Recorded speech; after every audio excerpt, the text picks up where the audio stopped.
You're listening to the Wrigleyville Nation podcast. Here's your hosts, Jeremy and Pat.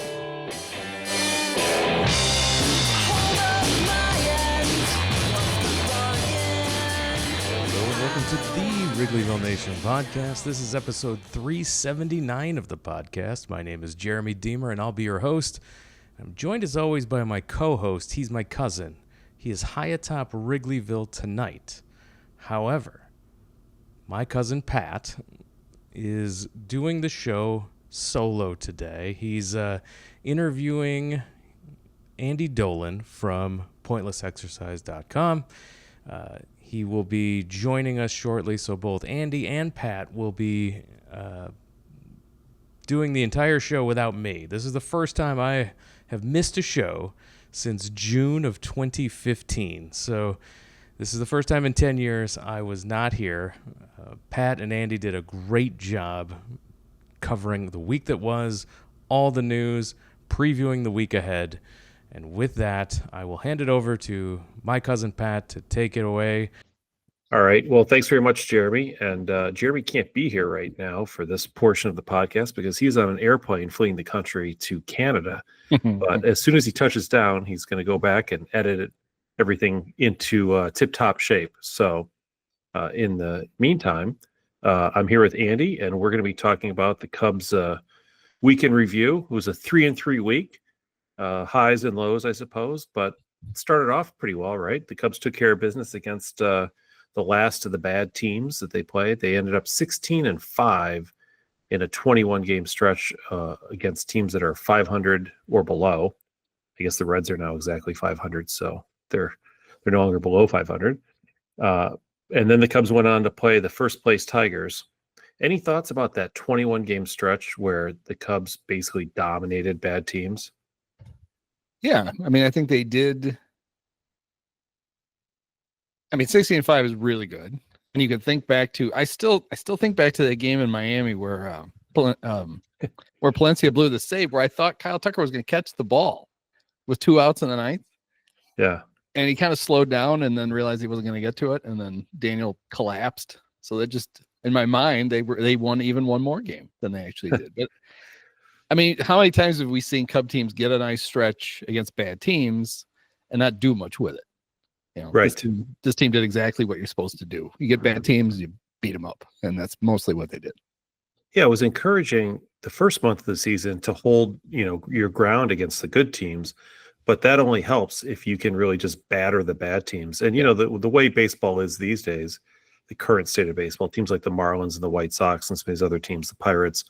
I mean, I'm not saying that they're not trying. I'm just saying that they're not being given anywhere near the level of talent and depth that they need to survive over a long period of time. And that's what good teams should do. They should go in and batter those teams. Yeah. It's amazing to me that the Pirates, they've got good pitching, they've got a great pitcher, and they seem to not have any motivation at all to get a couple of bats and try to win with it. And so, all you have to do against how many Skeens has lost 3-1-0 games in his career already? Yeah. I mean, good Lord. He's the next Fergie Jenkins without the wins. So the Cubs started off against Washington. They got off, and this is a 6-game road trip, so we knew the second half was going to be really tough. So you wanted to win 2 out of 3 against Washington to get off to a good start. And the first game was good. It was nice to see Horton, pitch a strong game, and then of course Michael Busch, who's kind of coming out of his cocoon here. I guess he'd taken a couple of weeks where he was either not playing much because of left-handed pitchers, or he just wasn't playing very effectively, but he kind of turned that around and he helped carry them on the first game on Tuesday. Yeah. It's funny. People are like, well, Bush's OPS is over 900, and it was. And it was a shock because it didn't feel like it. Like he seems to have these, like, he'll get really hot. He did it last year, 5 homers in 5 games. This year he had a really nice stretch, and then he just kind of disappears for a while, and then he comes back and does it again. I think what it shows, and I need to actually look at it. I want to write about this. He's never bad. Sometimes he's really good, and his baseline must be relatively solid. so that the peaks can carry his stats and get him up to a level that's higher than you'd expect. And there are also a lot of people complaining that he, when the alternative is Justin Turner, it's like, why are they playing him? But in May, Turner had better numbers. Oh shit! I wrote about this too. I think he just had better splits in May than Bush did, and so neither were terribly great. But you could see why Craig would go with the platoon advantage.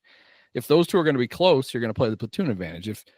If Bush gets to the point where he's really playing well, then you've got to question. At some point he's got to face some lefties, so you can figure out if he can handle it or not. Although with this brutal stretch the Cubs are in the midst of, where starting on Tuesday, that first game, they're playing like 26 games in 27 days or whatever it is. I do hope that, and I'm sure Craig will, but take the opportunity when you need to rest Bush maybe a couple times, like twice during that stretch. Give him a day off. Let Turner play first against a tough left-handed pitcher, and just give him a breather. You can always pinch hit him later in the game. It's sort of the opposite of what they do now, which is sometimes they'll pinch hit for Bush in the ninth inning of games with Justin Turner. But it does, you want to get everybody a little bit of playing time, and there are probably opportune times to rest him and to keep him, maybe, I don't know if it's his confidence or whatever, but keep him afloat without necessarily admitting that he can't hit against lefties, period. Yeah. And I haven't looked at his splits lately. Last year, there was a point where his splits against lefties weren't awful, and people were like, see, you should be playing against them. But then you're like, okay, are they not awful because Craig is so selective about the lefties he does get to face? Right. And if he faced every lefty, the Cubs must think he would not be able to handle that. And so it's kind of an automatic, it seems like. Lefty starter, he doesn't start. Lefty comes in out of the bullpen, he gets pinch hit for early sometimes. It's not uncommon for him to get pinch hit for in the fifth or sixth inning of a game. Sure, especially with men on base, and in a game where you feel like that's a important moment. And we saw. So speaking of pitch hitting or platooning for players based on lefty righty splits, the second game this week, the Cubs faced Mackenzie Gore, who's a tough left-handed pitcher for Washington. And I had last week on the podcast suggested that maybe give PCA his first day off in all year, I think, or pretty much all year. They did not, and he went 0 for 4 with 3 strikeouts and didn't look particularly good doing it. I just feel like there are certain moments like that where, I know you want his defense in there, and I know that his speed can give you an advantage, but if you got to rest him a couple times, during the course of the year, and why not do it with a lefty that you figure he might struggle with? And the Cubs ended up losing the game 2-0. It was only their second shutout, I think, of the season. And Boyd pitched well, but when you don't score any runs, you don't win any games. I have a feeling Pete's going to get I have a feeling he's going to get a day off, maybe on the homestand. I think the feeling is that if you're in a relatively big center field and he's healthy, just as soon he play. Like, he wasn't going to sit out a game in Detroit. They needed him in that huge outfield. We learned from Dexter Fowler that Dexter was a really good defensive center fielder at Wrigley, because Wrigley is not a very big center field, and he could easily handle it. He was a good center fielder, everything he got to. So if you're going to sit Pete for a day, and I know the temptation is, well, why would you ever sit him at Wrigley? But if you're a smaller center field seems like the way to go, because you're either going to play Seiya, I think, in center, or you're going to go with Vidal, Brujan. I know, right? I don't know if there's a center field small enough for Vidal to run around. Remember when Ian Happ used to play center field? Remember those days? Yeah, 5 years ago. He was the regular center fielder in 20, right? Yeah, I don't know if they would. It doesn't seem like they have any interest in, that would be alternative, say, in left and Happ in center. Although we don't know. I mean, the one thing we do, people freak out about, they don't have a backup center fielder. You don't really need one. I mean, if God forbid Pete got hurt, then you're calling somebody up the next day. Right. That was like, for a while they didn't have a true backup shortstop. And it's like, you don't really need one. You need somebody who can cover like 5 innings of a game in case you're Nico shortstop. Horner can play It's hurt. shortstop. Well, now that's what they would do. Nico Yeah, would go to short, and yeah. one of the other guys would go to second. I think it was when Nico was the shortstop. Oh, right. Didn't they not have anybody that really played there?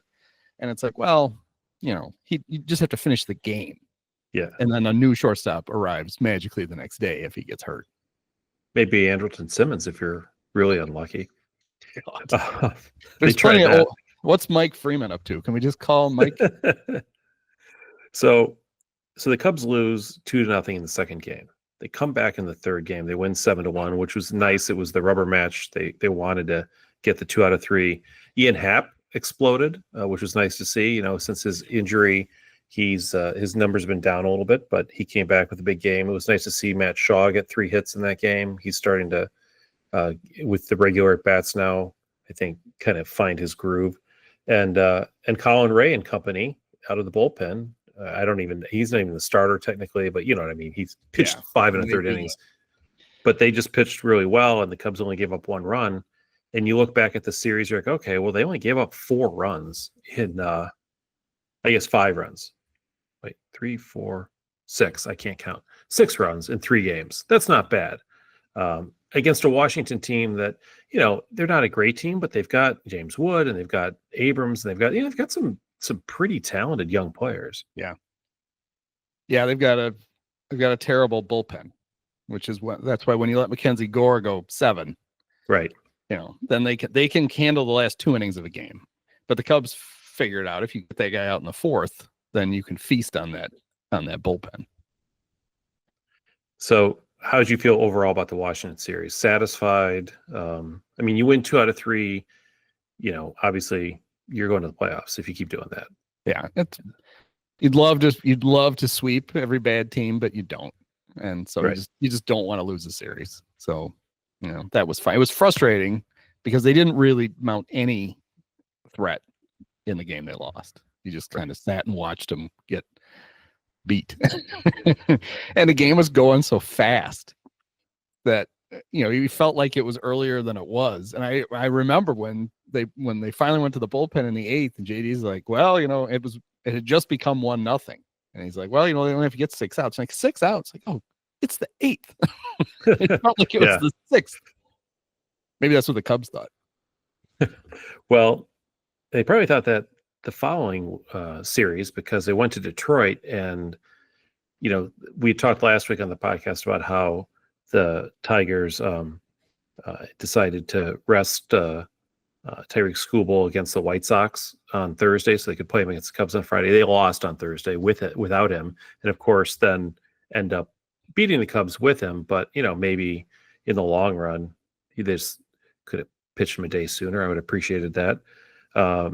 And again, this is now the Cubs playing technically a first place team. The Tigers have a good record, but they're in a pretty cruddy division, the AL Central, and really the American League in general, with the Astros and the Yankees a little bit down and the Red Sox terrible. And you look around and, Rangers aren't very good. The American League is not a strong league this year, unlike as compared to the National League, I think. Yeah. So we wonder, are the Tigers for real? Are they paper tiger? Now the Cubs, fortunately, caught one of the best pitchers in all of baseball in that first game, and that happens, right? And he pretty much handcuffed him.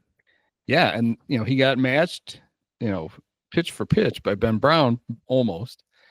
And then they had the 2 ridiculous plays. They had the Riley Green catch off Pete, which is going to be a triple if he doesn't catch it, because he's too close to the wall. It's going to bounce away from him, and Pete's going to get to third.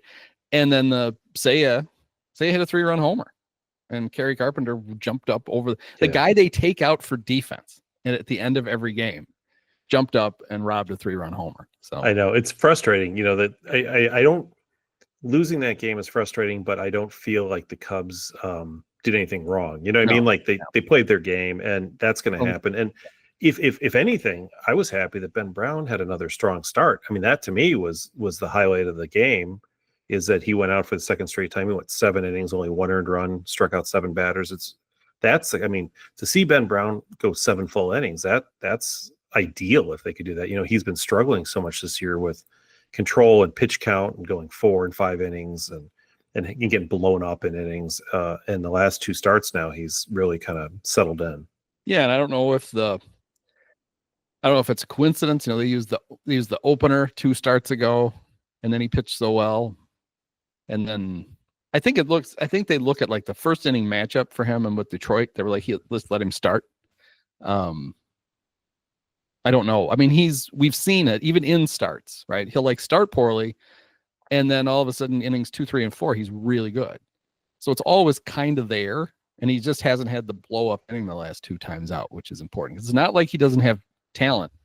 I was listening to when I listen to Cub games on the radio, I don't listen to them in the 5th inning, and I'd switch over. I get the visiting broadcasters for the 5th. I don't know why exactly, but what's going on in the 5th? I wonder. I don't know. Pat's in the bathroom, and Zach is helming the ship, and he's heading right for the rocks.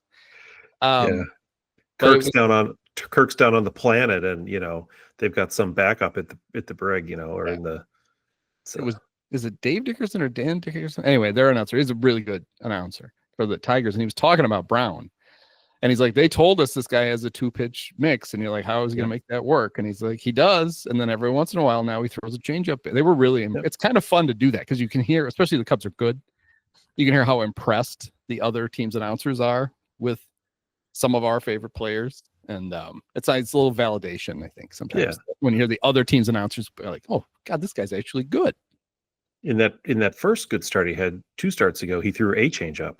That was nice. It'd be nice if you could throw like 3 or 4 a game, but I mean, I did threaten to move him to the bullpen a couple weeks ago, so I think maybe that might have spurred him on, realizing that as a starter, his value is probably higher financially. I saved Dansby's season by demanding he be moved to the 8 hole, and the next day Craig did and turned it all around. So you can have credit for Ben Brown. I'll take credit for Dansby. Fair enough. So game 2, quick again, another game where these games were so weird this week. Like it's like if you blinked, you missed them. This game was over like 2 o'clock, 1:30 Chicago time or whatever. It was weird, and it was the Cubs do this sometimes. They won 6-1. They hit 5 home runs. Typically, when you hit 5 home runs, you score a few more runs than 6. They only had minimum's 5. And they only have 7 hits in the whole game. Yeah. But it's nice to see Suzuki get a couple home runs and some more RBIs to pad his lead there, and it was it's I just feel like the offense in general, this year, unlike one of the complaints I've had the last couple of years, is the lack of power has made it really difficult in the modern era when you have to string together a bunch of hits to score runs. That's just not as practical as it used to be. And it's nice to just, with Tucker and now with PCA emerging, just be able to just blow the ball out of the park and score some runs that way. The Phillies are good at that. And so the Cubs were able to do that. And Jamison Taillon, speaking of home runs, pitched a good game and did not give up multiple solo home runs. So that was nice too. Yeah. He gave up 7 in those 2 starts back to back. Yeah. Like, well, they're only solos. Yeah, it would be better if he just didn't give them up. Yeah, I was only at one of those games, fortunately. But yeah, it's discouraging. So the Cubs went into this last game, and I was talking to Jeremy about this earlier today before the game. It's like, okay, well, here we are, we're 3-2. Either this week is going to be kind of a wash at 3-3, which is sort of what we predicted, and it's actually what we did predict before the week started. Or if the Cubs go 4-2, then they're just still rocking and rolling. And Flaherty was pitching and just basically blanked the Cubs. They shut out again, 2nd time this week, 3rd time overall. Little discouraging. The Cubs only ended up scoring 7 runs the whole week, the whole weekend, despite hitting 5 home runs. Right? Yeah, we had Quentin Berry had a rough weekend. He had the terrible play with Pete in game 1 of the series where he waved Pete around the bag. I think he thought the ball was getting away from Riley Green and left, and then he put the stop sign up way too late, and Pete couldn't get back to the bag. And then, the one today, Hap should be able to score from second base on a base hit to right field. Yeah. But you just wonder how different those games are if the Cubs have a 1-0 lead in either of them. It just changes things, and they didn't. Pete got nailed trying to get back to third, and then Hap got thrown out trying to score. So yeah, and One of the things that I thought about during this Detroit series was, when you're starting to play closer games or you're playing better competition, those little things do matter more than, when you're playing the Pirates. And if you look back at that 16-5 stretch, there were some games that Cubs played either sloppy in the field or, maybe not the best base running, or maybe, several of those games, especially against the Rockies, were infuriating because they get a guy on second base to lead off an inning three innings in a row and couldn't score him. Yeah. And you're like, well, that's frustrating, but you can overcome that when you're playing a bad team. Do that in a playoff game and you're just pulling your hair out because you're going to lose that game. Yeah. And it was Friday night's game, right? In Detroit, where with 2 outs, Shaw tried to kind of, I don't even know what you'd call it. He tried to snare a chopper that was to his left and he couldn't get it. And he turned around and looked at Dansby. You could see him go, "Did you have that?" And Dansby just nodded at him. And then Brown gives up back-to-back hits and the Tigers get a run. Yeah. It's part of that is your pitcher's got to pick you up on it. It's one of those plays we're playing third base. You're supposed to just get everything you can get to. Yeah. But he's got Dansby Swanson behind. He's there. It's just like at first base, you have to figure out how far to range off the bag. You've got to do the same thing at third. And he's been really good since over the course of the next 4 months. Yeah. Give him 4 more months of chemistry with Dansby, and hopefully that's, a kind of situation that just more instinctively knows the answer to. Yeah, because the last thing you want to do is go, "Oh, Dansby got to turn and look," and the ball's just rolling into left field. Right. Whoops.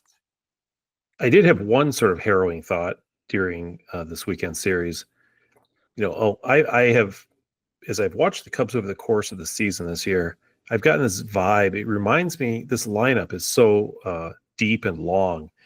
And it does kind of remind me of the 2008 team that won 98 games or whatever, most games in baseball. And that was the year when, Giovanni Soto showed up and was great. And, they had, Lee and Ramirez and DeRosa and Soriano. It just, the whole team, Fukudome. I mean, everybody contributed. They must have seen 250 pitches a game, it felt like, because they were very disciplined and would draw walks if they needed to. And they would just get into the team's middle relief, like you were talking about earlier, and just pound teams in those middle innings against subpar relief pitchers. And the offense was spectacular.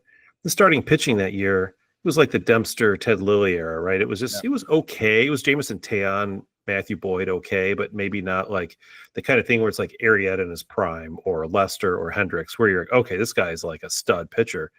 Good pitchers, but not great. And then they got into that Dodgers series and they went up against better pitching, and all of a sudden they weren't hitting as well. And you're right. It's the 08 team had, Dempster had the best record, but that's not a game 1 playoff starter, no. Ryan Dempster. And then he walked 7 guys, which didn't help. And the Dodgers' entire game plan, Joe Torre said afterwards, was we were just going to take till he threw his first strike. And he was behind everybody because they knew he couldn't throw strikes. And then Zambrano started game 2, and that was the one where all 4 infielders made an error in the same inning.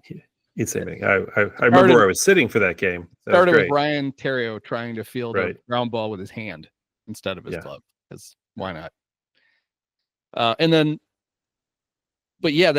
made no sense that team wouldn't score. They had scored the most runs in the National League that year. I mean, they had a really good offense, much like the team they've got right now. And I can see where that comparison is. This is a team right now that doesn't have a game 1 starter.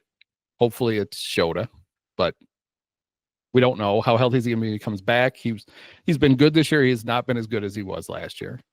They're going to have to go get a starter at the deadline anyway, just because they need another one. There's not going to be a game 1 playoff starter to be had so you're going to get another guy that's going to slot a little farther down. What's the best you can get at this point? Chris Sale? Is Cease even available? I mean, who knows? The Padres are fighting for a playoff spot, right? Or the Braves? The Braves. I mean, yeah. No, both of them actually. Sale and Cease. Oh, I see what you mean. Yeah. Yeah. I don't know. I mean, right now everybody's still. Well, how about Sandy Alcantara? Who's been terrible. His ERA is 7, so maybe you could keep under a touchdown. Would you, Sandy? That'll be fine. I don't know. I mean, now people are looking at the Diamondbacks. at Gallon and Merrill Kelly, but Gallon's been bad. I heard somebody talk about Kelly's Patrick not that Corbin good today, and I almost fell out of my chair. I'm like, Yeah. oh, No, a guy who's been bad for 6 years and had like 3 good starts in April. That's basically helped destroy that Washington team with that contract they gave him. Well, I mean, they would look at. He was so good in the playoffs, especially in that World Series. It's one of those where you're like, yes, we paid a lot of money. We won a World Series. It's he in the next 4 years. He wasn't Steven Strasburg and Max Scherzer, but he got a lot of big outs in that World Series. So, but you look at what's out there, like you say, there probably isn't that much. I kind of hope Imanaga, when he does get back, the nice thing about having a leg injury versus an arm injury is that if you're a pitcher, it just means you don't have to throw as many pitches during the course of the year. And one of the concerns with him last year was, would he wear down at the end of the year? He hadn't pitched, this much. So this year he's going to get like a 6-week, I won't call it vacation, but a break in the middle or early. And hopefully that will help sustain him if they need him in October. Well, and they have a couple of other real big question marks. You have Matt Boyd, who has not pitched very much the last several years. Again, great when he's healthy, but there's a reason he hasn't pitched much. It's not because he was bad last year. It's because he just gets hurt. No, he was really good in the playoffs, but I think, what did he throw? Like 37 total innings when you add the playoff innings to it. I mean, you're not building from a base, and it's the same with Cade Horton. Even if you think, all right, Cade is a guy who might be a swing starter in the playoffs or in the bullpen, he's already pitched more innings this year than he pitched last year. And Ben Brown? Yeah, Ben Brown doesn't have a long track record of, getting, these are guys who you're counting on to get you through the regular season and then still to have gas left the most important time of the season. And they all have big question marks. Jamison Tejon, while he can be a number 3 starter, inning eater in the regular season, and for a playoff team, he's at best a 4th starter, I think, right? Don't you think? Yeah, I mean, but on the Cubs, he'd at least be 3. Honestly, right now, even if you assume Shota's healthy, don't you think Tejon's pitching game 2? Boyd, maybe? I don't know. Yeah. So Jed still has some work to do, and then you got to keep this bullpen that he has cobbled together, and it has pitched really well. But it's a weird Frankenstein bullpen, and you got guys like you're counting on like Palencia still. You're counting on Brad Keller being this guy all year. He doesn't have a long track record of actually being good. There's a lot of Drew. Don't forget Drew with his 0 ERA. He's their best pitcher, as a guy who hadn't pitched in 5 years. And I know. And the Mariners are like, we don't have room for him, and we're either going to lose him or you can have him. We don't have a locker spot for him in AAA, so we got to get rid of him. Yeah, he got the start. What night was that? He gave up 3 rockets, and then he walking off the mound, look on his face he just kind of looked like, well, it worked, but that didn't look good. Pitched a shutout. But he's been really good. It's what is this now? Is this year 5 of cobbling together a bullpen with no semblance of? I guess the one year when Alzolay was last year was the presumptive closer to start the year, but for that, every closer they've had, it feels like since Kimbrel, has been somebody who they got off the proverbial scrap heap or whatever, and whether it's a David Robertson or whomever, it's always been somebody usually over 33 or 34, anywhere from 33 to 40, who hasn't had a lot of success lately, but used to be decent, or was hurt the year before, and then they cobbled that together with about 7 other guys who are either hurt or ineffective, and they throw it all out there, and it always fails in April. Every year it's terrible, and then some years it gets better, and some years it does not, and here you are. The last year of Ross, they cobbled it together, but he really only trusted like Merriweather, Fulmer, and Alzolay, and they pitched every day, and then all of them got hurt, and then it just fell apart on them last year. They didn't have anything. And then let's say that somebody sold you, say you went to a used car lot and you got the equivalent of Hector Neris. You bought a car that was Hector Neris. would you go back the next year and buy another used car from that lot, which is exactly what he did? He went back and got this year's model of Hector Neris and Ryan Presley. And they're like, well, he was a really good closer 2 years ago. I was fortunate to be able to attend the game where he retired no batters and gave up 8 earned runs in an extra innings. That was worth the wait to see history being made like that. He gave up more runs than he faced batters. Yeah. He's the only first player ever to do that in Major League history. Congratulations to give up 9. He gave up 9 runs and he faced 8 batters because he had the Manfred man to start the inning. Yeah. So you figure the Cubs need to probably get another starting pitcher, if for no other reason than depth. I don't think they have anybody left in the system because they traded away the 2 pitchers to get Bush. They've already brought up Horton and Brown, and I don't know whatever happened to that the kid who the first round draft pick Wicks or whatever from who started last. Didn't he pull his hamstring down there? He got hurt in Iowa. But they act like he's bad too, on top of being hurt. Well, he hasn't been good the last 2 years. He was bad at Iowa last year, and he's bad at Iowa. He was bad for the Cubs and with Iowa this year. That's concerning because he was somebody they'd kind of many of us had hoped would be, slot in even as a 4th or 5th starter, but somebody you could pitch 28 times a year.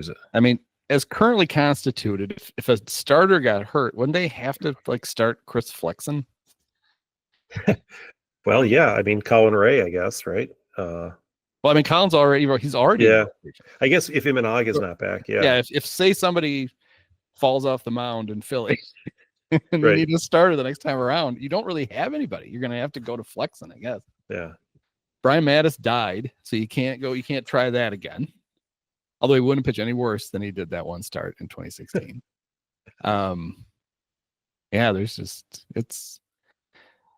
In spring when they're like, oh, we got all these starting pitching options. Yeah. Do you? And they traded away Hayden Wesneski, right? Who's out for the year. So that worked out. I assumed Hayden was going to get whiplash from jerking his head to watch balls hit the train in Houston. So no kidding. So I think starting pitching, they have to go externally. Do you see any hope internally for the bullpen, or is that another spot where you're going to have to go outside? Even if they don't get a closer per se, it would certainly help to have a guy who they could rely on. I don't want to say this because it's going to sound like I'm an idiot, but when they went out and got Justin Wilson from the Tigers, right?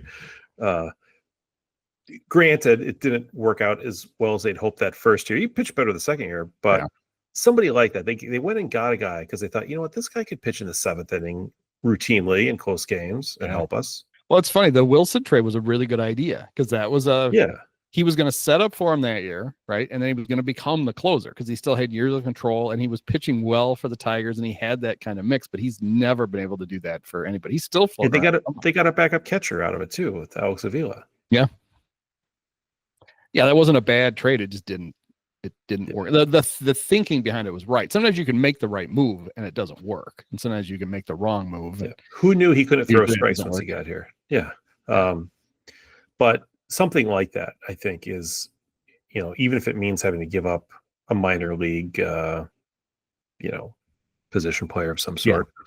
I don't know, Porter Hodge will be back sometime. Although it's troubling when it's like, it's an oblique, and then he starts to rehab it. The oblique's fine, but he has the hip impingement. Yeah. Wait a minute, what? That's why I was when Tucker jammed his finger in Washington, and the Cubs immediately said it was fine. They're like, oh no, that means it's broken in 11 places. Right. I know. I was worried about that too. He doesn't need an MRI. He's fine. That means we'll wait a week and then he'll need it. And then he'll go on the injured list anyway. We'll play without him for a few days. But thankfully that didn't actually happen. Yeah. When something like that happens, I immediately think, oh, well, it'll be fine. It'll be okay. And I just had flashbacks to Derrick Rose coming down in that Sixers game 1 of the playoffs. And, oh, well, he twisted his knee. He'll be okay. Or maybe it was an ankle. Who knows? And then, of course, that's that. I do wonder if I really think they should get another bat for the bench, if nothing else. I just feel like So- their bench options are usually so bad, especially right now Yeah. with Amaya out, and you don't have either Amaya or Kelly on the bench. Yeah, that is troubling because they've gotten away with having their backup catcher be an actual guy who can pinch hit if they need to, which is a luxury to have. Well, and when Nico got thrown out today, which was just terrible, awful. It was a terrible call, and then all he did was he said, "You're having a bad day" to the ump, who immediately threw him out. Right. The announcers were like, "Hey, when was the last time we saw Vidal play?" It's like, well, no, Craig doesn't use his bench. He uses Turner. And then occasionally, if he pinch runs for Bush late in the game, Birdie plays for him. Otherwise, he doesn't. He feels there's nothing there that he feels like Birdie can't hit. But I'll tell you, I love his speed. He's crazy. He's fast. He's a really nice. I mean, they had to. It'll never make sense to me that you decided you were just going to play the rookie third baseman and you weren't going to have any kind of true backstop for him if he struggled. It was so predictable that Mashaw would struggle and have to go. It's just how it works. But Birdie, just as a pure bench guy, you don't have to actually play him at third like on a regular basis. Right. He's a really nice bench piece to have. You play all 4 infield spots. You can bring him in late and he can steal a base, and he's not like Vidal. He doesn't wear the oven mitts on both hands, so he can't hold on to the base at second, even if he beats the throw. Yeah, he is a nice, useful player. I wouldn't even say he can steal a base. He will steal a base if you bring him in. I mean, he's that good at that. But yeah, so they've played around with Nicky Lopez and Vidal. We've talked about Gage Workman for a while, but you're right. There is like and getting Amaya back would help, but yeah, you're right. The bench is noticeably thin, and the guys who would probably be good bench players, they don't want to use on their bench because they want to give them every day at bats at AAA. And I'm thinking like the Moises Baladeros and guys like that. It doesn't make sense to, leave them on the bench in the majors. Now, maybe in September or, in the playoffs, they might have a guy who they can do that with, but it would be nice to have a veteran. I think they should target somebody, especially if Craig really wants, if he's going to consistently go to a right-handed bat to hit for Bush late in games, then he needs a better right-handed bat than Justin Turner. And he needed one last year because he kept going to Wisdom over and over and over again. Right. Basically, it was like a cry for help. Would you please get something better than this? I'm going to keep using him. So if you get mad at that, just get me a better one. And they didn't do it. And I feel like they could get an outfielder who's also a bat and kind of cover another sort of weakness that they've patched over. I mean, having Suzuki at DH allows them to play him if they need to, but they could really use another outfielder. Well, and I looked while we were doing this. Pete has not only started every game, Pete has played every inning. He has not left the field yet. Yeah. So that tells you what they think about their options if they don't play him in center field. Craig's like, I'm not going to think about it. We're just going to. And it's great that he's young, but boy, 26 games in 27 days. You got to find a spot, especially against a left-handed pitcher who you think he's going to struggle against offensively, and just give a day off just to rest. Yeah, and you could. They've started to do it, and Craig said he was going to do it. Craig, he talked about this, and it made sense because they played the 2 games so early in March against the Dodgers. They effectively had 2 extra days off in April. Yeah. And Craig said, every time I felt like it was time to get these guys a day off, we had a day off. He said, but now looking ahead at the schedule, we don't have that luxury anymore. So now they have to. And they have the luxury with Seiya. They can give Hap a day off, like today, and he DHs. And they can give Tucker, or they can give Kyle a day off, and he just DHs. And they could do the same thing with Pete if they thought they had somebody that was competent to run around at center. So you can get him his day off, and you can still get him his 4 bats. So, but I know that you're sitting the best defensive player in baseball. Yeah, I'd almost rather. Some point, he doesn't have to catch every fly ball all year. He can take 3 days off at some point. I'd rather give him a day off, and then if you need to, pinch run him in a key situation, and then put him in center field. That way, you don't give up your DH spot, and you can actually use him targeted purposes when you want him later in a game. Or if you're losing 7-1, just give him the rest of the day off. And he doesn't have to worry about it. Or if you're winning 7-1, which happens. Speaking of days off, the Cubs played a game on Thursday, which is unusual for them because they usually have they've had Thursdays off pretty much the entire season. And do you know the Cubs set Major League Baseball history on Thursday? No. They did. What did they do on Thursday? So, and I have this, I should give credit to, let me find it here. I got to give credit to the person. Thursday was game 3 in Washington. So I got to give Barstool Carl credit for this. That's the way it works. So Barstool Carl pointed out, and I double checked this. Apparently the Cubs became the first team, and I don't know this part, but apparently they did in Major League history. When they took the field in the first inning of that game, the bottom of the first, every player on the field was a first-round draft pick. Oh. All right. So Tucker, Happ, and Dansby were all first-round picks in the same draft. Yep. Pete. Yep. Who played first? Bush. He was a first-round draft pick of the Dodgers. Okay. Yeah. And then Shaw. Of course, and then that must have been Reese McGuire was the catcher. Reese McGuire, the catcher. Yep. And of course, Horner at second. Yep. And Ian Happ, Cub, Happ, Tucker, and Pete Crow. And then also, in rounding it off, Drew Pomerantz, first-round pick. Oh yeah. Started the game. There it is. Michael Bush was the 31st pick of the first round in 2019. Yeah. And so when you look at this, you say to yourself, well, that's really impressive. And then you start to think, well, when did they start the draft? Rick Monday was the first draft. Was it 66, right? 6? Yeah. And then you think that like the majority of Latin American players don't go through the draft, right? They go through the international draft, and as do players from Asia and elsewhere, like Seiya Suzuki, who wasn't on the field because he was the DH that day. So maybe it's not quite as impressive, but you would have thought that at some point in the 70s or 80s, you would have been a team that had an all drafted first-round draft pick team. But I guess, they didn't have a lot of player movement before the free agency in the 70s. So you factor that in. And nine's a lot. It's also, it's all white guys. Yeah. Well, that's one. I mean, frankly, if you're the Jet has not assembled a terribly diverse roster. He has not. And, again, with Miguel Maya out, players like that would come in because, if you come in from South America, Latin America, you come in through the international free agency, not through the amateur draft, typically, unless you're, you move to Florida or something like that. So as a result, was it Javi Baez did that, didn't he? Somebody did. Javi went to high school in Florida for a year. Right.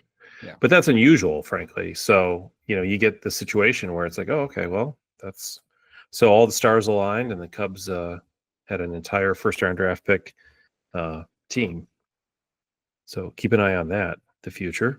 Well, they've got those 3 position players that were in the same draft. If they trade for Chris Sale, they will then have 3 pitchers from the first round of 2010.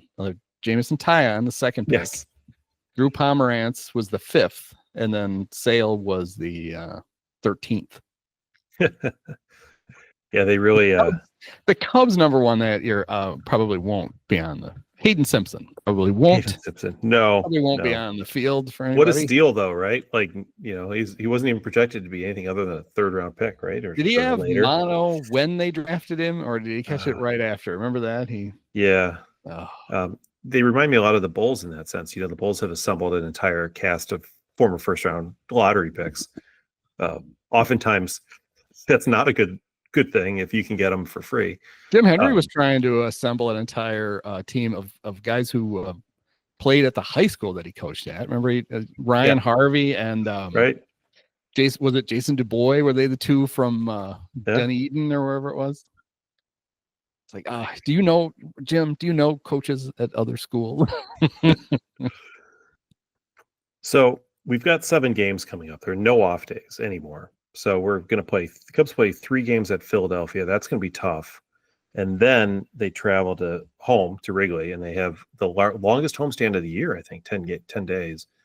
Starting off with 4 games against the Pirates. Unfortunately, those cowards in Pittsburgh pitched Skeens today, so he's going to face the Cubs probably on the Friday game.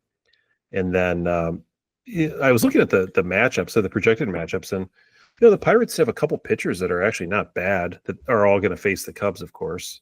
So we'll just have to beat them with bats, I suppose.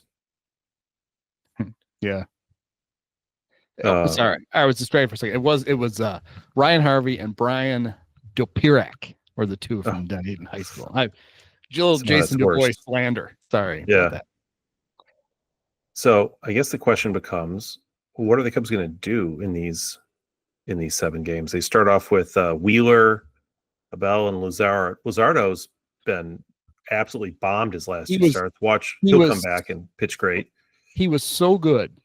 This is how good it was when he gave up 12 earned runs 2 starts. His ERA only went up into the threes. It went to 3.58. That's how good he did. He gave up. And then he did it another. Then he did the next game. 8 more. He's given up 20 earned runs in his last game. And we found out. We knew that they were close, but I think it was Sahadev and the Athletic reported that the Cubs had a trade done for him, but he flunked their physical. That's why Luzardo didn't. That's why that trade didn't happen. Okay.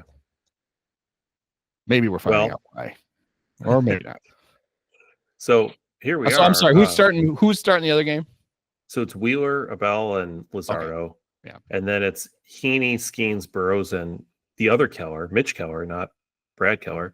But Heaney and Keller, are not terrible pitchers. I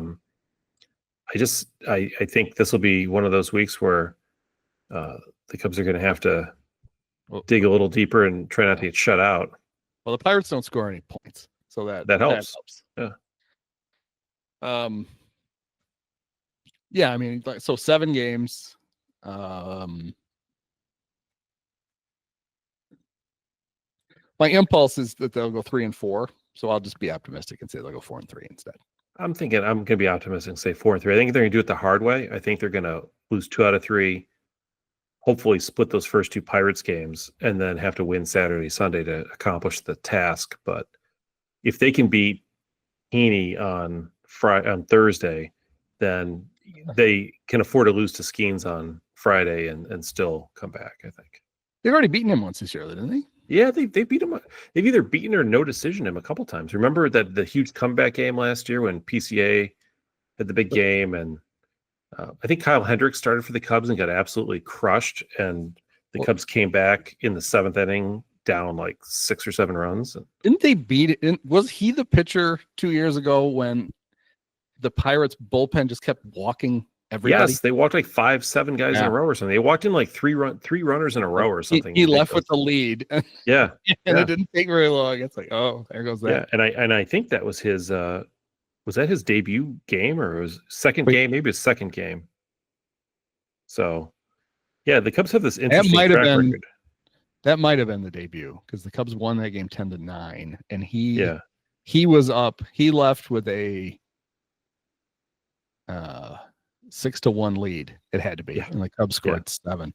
I think he gave. I'm gonna check this real quick. I think he gave up his first 2 big league hits to Miles Mastrobuoni. The only 2 hits Miles had that month, probably. Looks like it's going to be 2 of 3. No. But how about this? I wonder if he's hit one since. Nico hit a home run off of him in his big league debut. There you go. Yeah. There's a stat I unearthed. So Nico has played twice as many games at second base now in his career than at shortstop. Okay. Like 300. This might have been like almost his 400th game at second, and he's got like 194 at short. He has more homers as a shortstop than he does as second baseman. Yeah. He had like 8 or 9 that one year, I think. 10. 10. He hit 3 in his emergency call-up at the end of 19 when they ran out of shortstops. He's got 16 homers in his career as a shortstop and 13 as a second baseman. Yeah. He shortened up on his swing. He's hit one ball this year that looked like it might have been a home run. It's like, come on, Nico. It's not that hard to hit. Especially now, it feels like in this era. I mean, Hap's only on pace to hit 9 this year. Yeah, well, that happens, right? Where Hap, it'll be like, oh, this is the year when his season collapses, and then he'll go like ridiculously hot for a couple of weeks and get back in line. Now, as he gets older, it becomes less likely, I suppose. But he had a good game. What? Yesterday? He had a couple of walks yesterday. Yeah. He's not hitting for any kind of power, and because I wrote a thing about him for the newsletter about is this a cold snap, which he's gone through. Now, the worst he ever did was 21. He was terrible. He was unplayable. And in fact, I think they would have tried to have traded him when they were trading everybody, but he was hitting 179 at the trade deadline. They traded him, or they traded everybody but him and Wilson, and he went crazy the last 2 months. Yeah. He had 15 homers in the last 15 homers and 40 RBIs over the last 2 months. So his stats that year looked pretty decent, but they were terrible. Protection in the lineup because of Frank Schwindel. Yeah. Well, actually, I think it was, hey, there's no pressure on any of us anymore. No kidding. I can just swing. There are a lot of like his Baseball Savant page this year is very blue, and that's very bad. And you can chalk it up to it's only been 3 months, and anything can happen, or get hurt, or he's 30, and stuff starts to his numbers have been the last 3 years. A lot of key things are trending the wrong way. Even though the line, to the naked eye has been basically the same, right? But because he's leading off, and he's still getting on 34% of the time. It's fine, right? Like he's in the spot where you would put that line, so he's in the right place in the batting order. But this is a guy who should hit 30 doubles and 20 homers, and he's on pace for like 22 doubles and 9 homers or something. It's you've got to hope there's a hot streak in there somewhere, because he got him for a whole other year after this, and he's got a no trade, so he's not going anywhere no matter what. I predict he ends up with 16 or 17 homers. Yeah, and you can do the whole Wrigley has not been a good place to hit this year again. Maybe it's just going to be that way. But you would think they'll have a more normal summer, and these guys, even the guys who are off to good starts, should get another boost in the summer. So all right, so 4 and 3 for the Cubs next week. There's a feature we do a Cubs player profile. I don't know if Jeremy's talked about this. No, I saw who it is in the rundown. Yeah. So this week it's Scott Sanderson. Last week, just to give you a little perspective, was Rondell White. I love Manny. Rondell. The week before was Manny Trio. So we've hit all different generations of Cubs. And I love my brother loved Manny Trio. What he loved about Manny Trio was especially when the pitcher hit a ground ball to him, Manny would literally hold the ball and make the guy run to first. Right. No, he would read the name of the National League commissioner or whatever, president on the ball, and then adjust it and throw.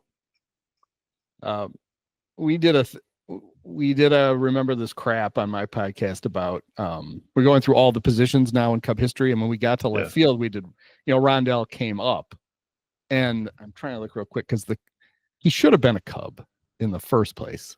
Oh yeah, the Cubs we drafted him with the next pick. Yeah. Lance Dixon, who Fry immediately killed. Whose debut I was in attendance at, by the way. Yeah. One of his 3 games that I think he pitched as a Cub, as a baseball player.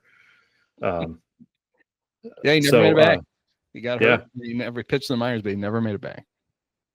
So at the end of this, Scott Sanderson, we're going to give you the opportunity to nominate a player who we will then profile next week. So, good. If it's somebody we've already done, I'll let you know. Jeremy would normally send you the whole list, but he's on an airplane fleeing the country, so he can't do that. And I'll just say pick again if it's somebody. But we've only had like 10 names or 12 names. So we've been doing this since like March. So today, Scott Sanderson is our player. Scott Sanderson was born in July of 1956, and sadly, and this is one of the first players, if not the first, that this has happened to since we've been profiling players.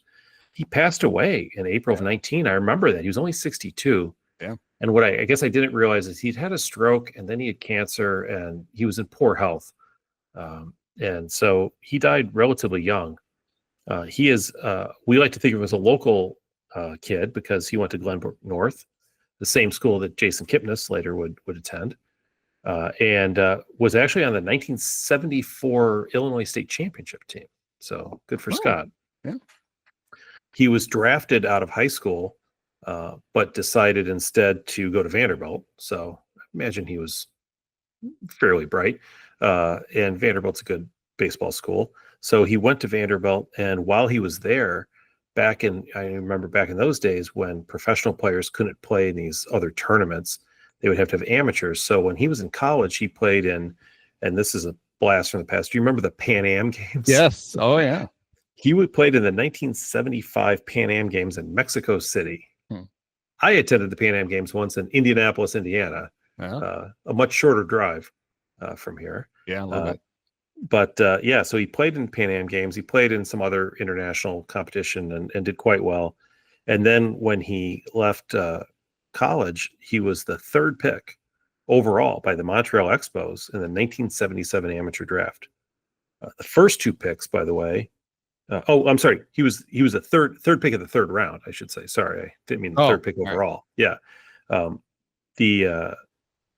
The Expos that year, with their first round pick, took Bill Gullickson, who they drafted, who, by the way, was a Joliet Catholic player, for what it's worth, who they drafted sandwiched in between the two picks around him, Harold Baines and Paul Molitor. Wow. So, So one real Hall of Famer and one and Harold Baines. Right. Interestingly enough, you know who the Expos' fifth round pick was that year? Tim Rock Raines. Oh, yeah. Nice. Well, it's a pretty nice draft for the Expos. And then I'm going to say, so Baines, Molitor, Raines, and Ozzie Smith, what do they all have in common? They were all drafted in that draft. Ozzie Smith was a fourth round pick of the Padres that year. The Cubs that year, I like to always remind people what the Cubs did instead. With the 12th pick in the first round, the Cubs took palm baller Randy Martz. Oh, yeah. Maybe the last person I remember throwing the palm ball. And I only remember that because nobody throws that. And so it's just sort of a thing, right? Yeah, usually you threw the palm ball and then a fan got to throw it back on the field. Pretty much. Throw it anymore. But the Cubs in the second round ended up with drafting Terry Francona, who said, "Thanks, but no thanks. I'd rather go to college than be a second round pick of the Chicago Cubs." So he went to college, and then they drafted Dan Roan and Steve Macko, the next two picks. Those are the only four players, by the way, the Cubs drafted who ever saw a major league field. And combined, put together, including Francona, who did not even play for the Cubs, mind you, because they lost him. But the four players combined for a 0.8 WAR in their illustrious careers. Yeah. So the Cubs had some opportunities that year for drafting. Terry did eventually play for the Cubs, right? He did. Yeah. 6 years later. Good old number 16. Yeah. So, you look back and you're like, boy, it would have been great if they could have gotten Ozzie Smith and Tim Raines in that draft. That probably would have changed the trajectory of the team a little bit. That would have helped a little, yeah. Yeah, but they did not. I mean, let's see, back then, who did they have? They had Avonda Jesus probably already, and probably had like Scott Thompson in the outfield, so they didn't need Raines. Didn't need him. Smith. Wow, we don't know. We don't really have a place for him to play. So getting back to Scott Sanderson. He played 19 years in the big leagues. He was 163 and 143 with a 3.84 ERA, made one All-Star game. Oddly enough, it wasn't with the Expos that he started with, who he pitched pretty well for, or the Cubs, clearly, but it came in 1991. So we'll get to that in a minute. But, he played his first 6 years with the Expos. Like so many of the players we've profiled who came up with teams other than the Cubs, he made his major league debut at age 21. Like all these guys really had these early starts. It's kind of crazy to think about. Andre White, others came in and he had pitched like something like 6 games in the minors, and they're like, okay, well, you're ready. You went to college, right? And he made his debut at Wrigley Field, of course, at the age of 21 against the Chicago Cubs. Sure, he threw and he gave up. Yeah, he gave up 1 run in 5.1 innings. So kudos to him. And then that was in 78, and then the next several years, he'd put up ERAs of like 3.43, 3.11, 2.95, 3.46. I mean, he was a solid pitcher. went 16-11 with a 3.11 ERA and 4.3 WAR in his third major league season as a 23-year-old. That seems pretty good. Yep. And then he had an off year in 1983, and the Expos saw an opportunity to swing a trade. And remember, that was a time when Dallas Green was, collecting as many Phillies as he could, but he did decide to make an exception to the rule. And the Cubs were involved in a 3-way deal with the Expos and the San Diego Padres. Again, this did not involve Ozzie Smith, but the Cubs sent Fritzy Connolly, Craig Lefferts, and Carmelo Martinez to the Padres in the 3-way deal. And the Cubs got back from the Expos out of this Scott Sanderson, who then began his 6-year Cub career in 1984. What a year to start with the Cubs. He actually pitched, and there's some interesting things here that I had forgotten about. I guess I memory hold some of the stuff. He actually pitched fairly well that year. I mean, he was 8-5, started 24 games at a 3.14 ERA and 3.1 WAR. That's pretty respectable for what turned out to be the 4th starter on the team. However, and this is the part that I kind of had, I guess, forgotten in my mind. Remember, that was a year where opening day starter was Dick Ruthven, and then they had Steve Trout, who pitched quite well, and they didn't have Eckersley, they didn't have Sutcliffe, Nope. They had Rick Russell and a bunch of other, kind of like fill-in guys. And so in middle of May, Sanderson started to get low back pain, and they had to take him out of a couple games early, and then he pitched. They gave him a week off, and he went back like at the end of May. Couldn't go, right? So they put him on the at the time disabled list, they called it. Yep. And he didn't come back until middle of July. But in the interim, the Cubs were, exceedingly hot that year, right? And it was June, and his injury and the uncertainty over his back condition was one of the factors that led the Cubs to aggressively go out on the trade market. They'd already acquired Eckersley at the end of May, and then they went out and they decided to get a guy by the name of Rick Sutcliffe. So there you go. So the Cubs get Rick Sutcliffe in large part because they had these injuries to people like Scott Sanderson. So I guess in some respect we owe him a debt of gratitude. And that's the trade deadline was in June. It was June 15th at the June time, yeah. Back in the old days, right? And then Sutcliffe couldn't pitch right away. Right, because they forgot to put Joe Dallas Carter and didn't Mel get him Hall for on waivers waivers. first. Yeah. Unbelievable, right? Yeah, we've covered that in the past too. That was a major screw up by the Cubs. But so Sutcliffe lost like a start or two starts really, I think. It was 10 days they had to wait or something.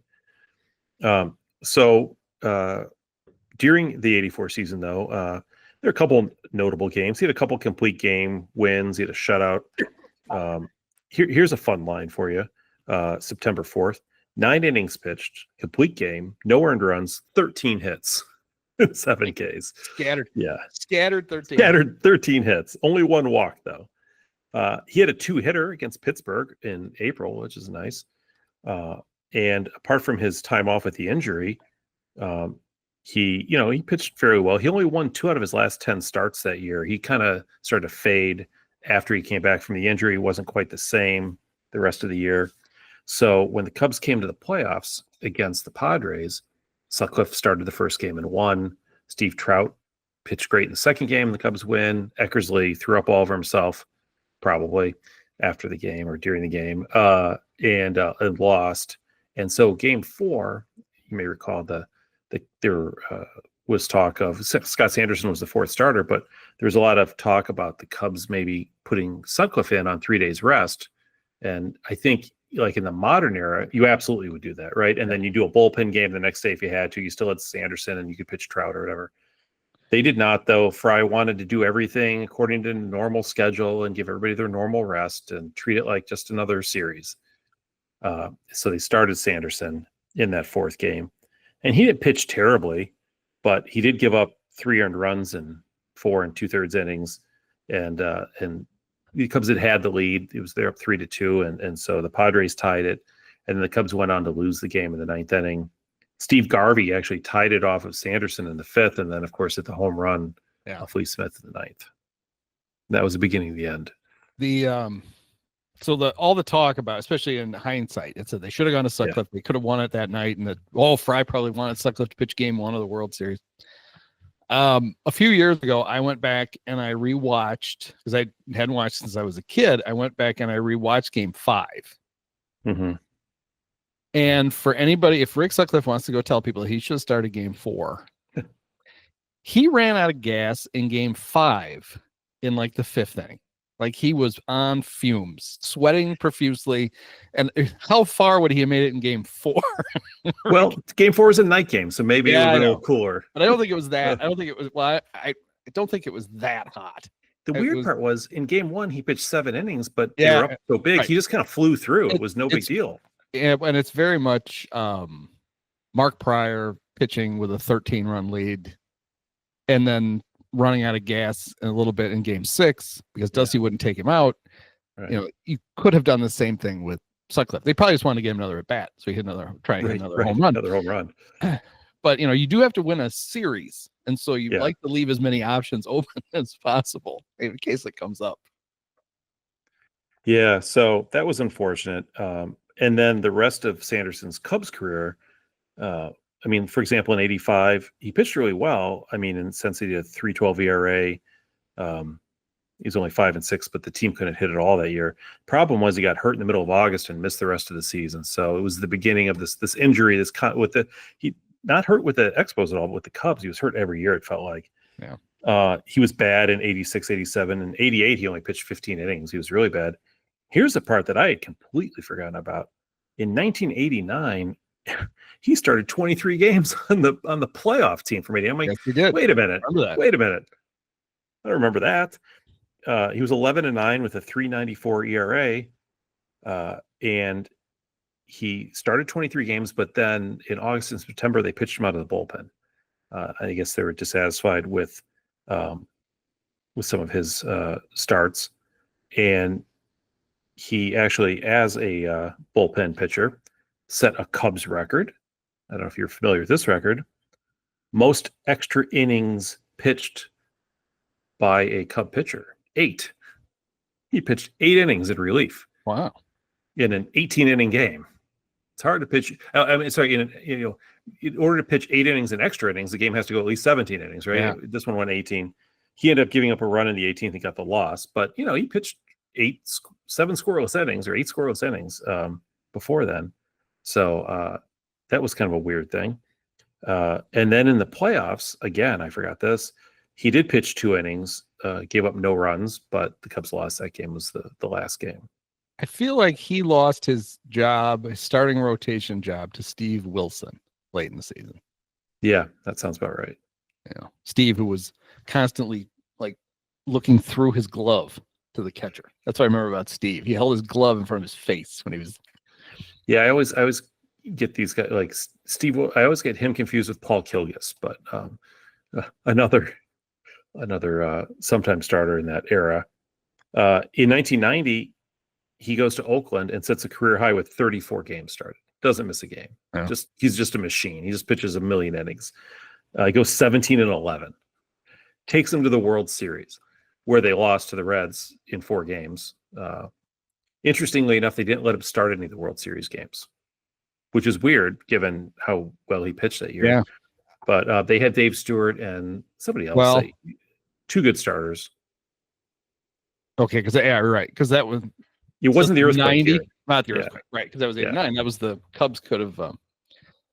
Cubs saved lives by not being in the World Series because of the start time of the World Series. Traffic was a lot less on the freeways in San Francisco because they were already at the park. So that's why the Cubs lost, was to save lives a week later. I mean, they should get sort of half a trophy for that. In 1991, Sanderson goes to the Yankees. What does he do? Starts 34 games again. Like, he's like a rock, right? He's just, Mr. Automatic at this point. Makes the All-Star team. He goes 16-10. Pitches really well, and then after that he kind of bounced around. He was with California, San Francisco. He was with the White Sox at one point, and then California again, the Angels. He ended up pitching 4 games in the postseason. He had a 5.73 ERA, and that's including the 2 scoreless innings he pitched for the Cubs. So he didn't pitch particularly well when he did pitch in the playoffs, but a lot of people don't. I'm going to give you 4 names. I want you to tell me, those little Wrigleyville Nation connections here. What do these 4 people have in common? There's no reason you should know this, by the way, so no pressure. Shane Mack, Kirby Puckett, Ken Herbick, and Randy Bush. Well, they were all twins. Yes, at the same time. So they were on the 91 World Series team together? Yep. And on May 2nd of 1992, they were all in the lineup together. The Twins lineup. When Scott Sanderson was pitching for the opposing team in the 5th inning. Oh, did they all homer off of him? He tied the major league record by giving up 4 solo homers in a row in 1 inning. Yes. Wow. Yeah. Ryan Presley, eat your heart out, right? Yeah. Yeah. So that's another record that he set. Here's another one. What do these 3 guys have in common? Frank Thomas, Josh Beckett, and Lance Berkman, other than being all great baseball players.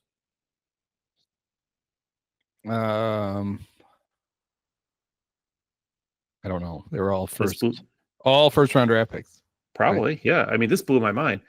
They were all clients of Scott Sanderson, who's a sports agent. After I think I did. I mean, I guess I did know he was an agent. I would not have known.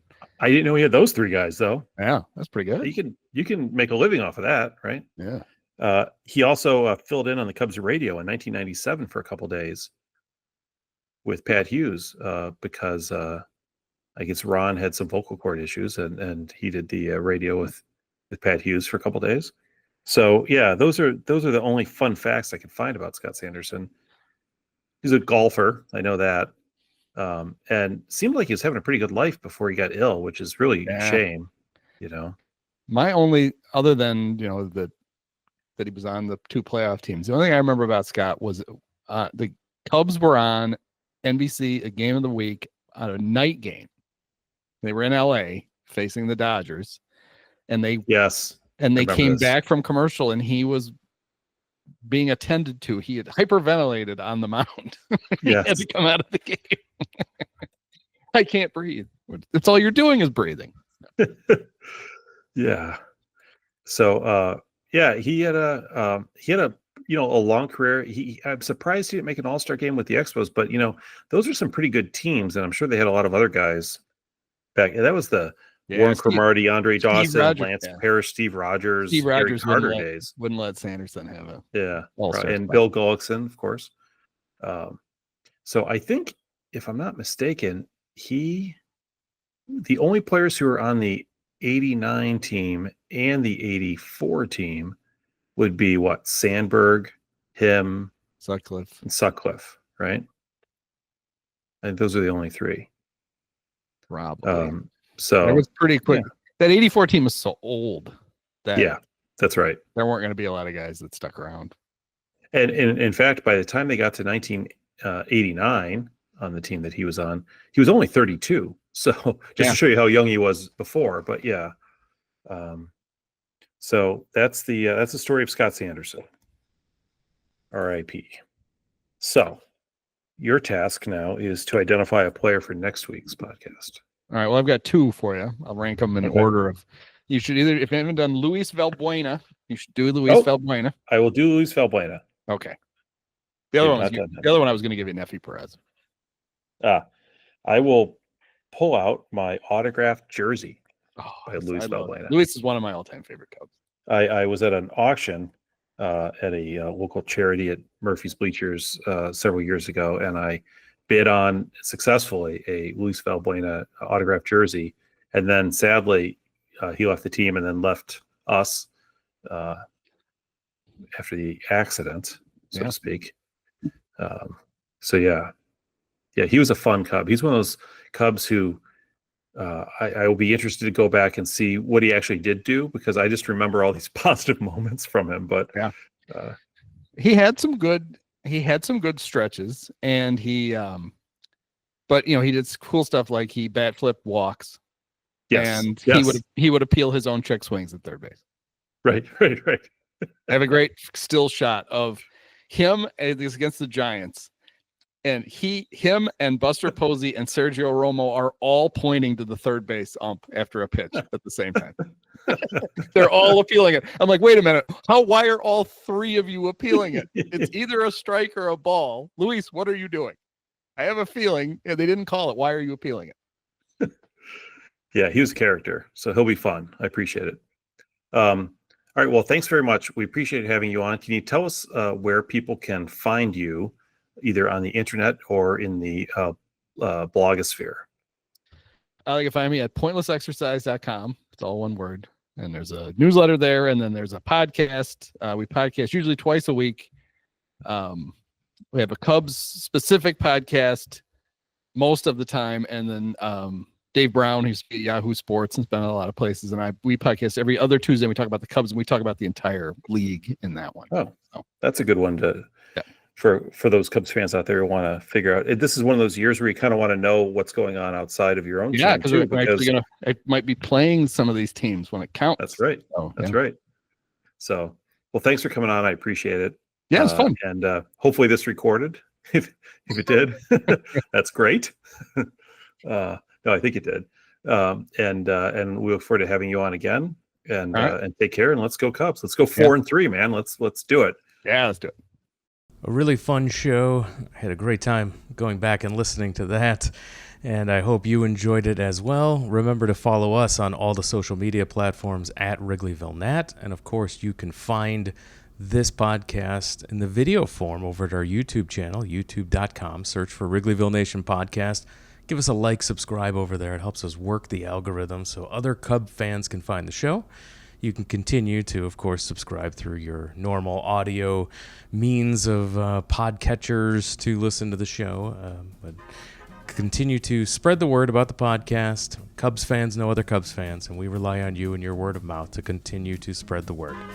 And with that, we're going to wrap it up. Thanks again, everyone, for listening, and we'll talk to you again next time.